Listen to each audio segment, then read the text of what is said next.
stay with food here. The man behind Minnesota's favorite apple has decided to retire. This summer, Jim Luby retired after 40-plus years of apple breeding at the University of Minnesota. And over those years, he and his team have created some of the best apples this country has ever tasted, including, yes, the beloved Honeycrisp. So we wanted to know what happens next. Get a little bit worried here. Who's taking over to keep the apple growing tradition going? Gordon went to find out.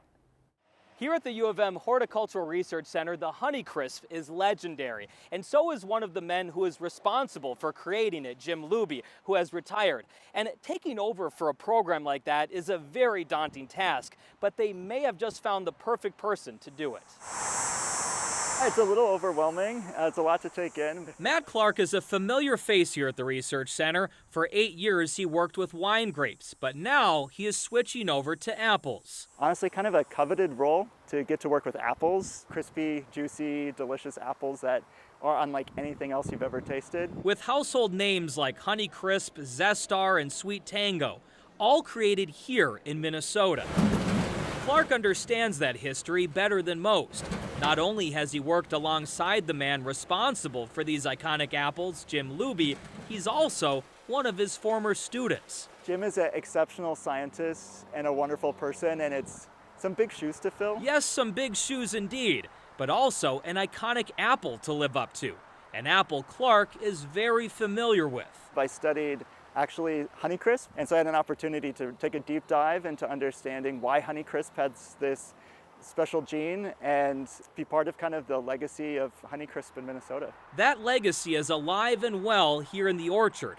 Clark says almost every apple they're developing right now is somehow connected to Honeycrisp. So what we're looking at here are just some of the seeds that came out of the crosses that were made this year. Every year the research team plants hundreds of seeds. Each one of them is slightly different.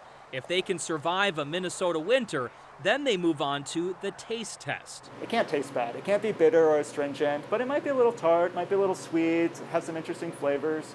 But if it's not crisp and juicy like Honeycrisp or Sweet Tango, there's no way it's ever even going to end up in our cooler. Clark says it typically takes about 10,000 combinations to create a new variety that's tasty enough to sell. Honeycrisp was our gem, it still is, and we've used it a lot in breeding, and what we've realized is our competition is too because of that excellent quality, the crispiness. And so we've got to up our game to compete with everybody else who's using Honeycrisp as a parent. Clark says he's excited to get to work, but one lesson he learned from his former professor is that with apple breeding, it takes time and patience to do it right.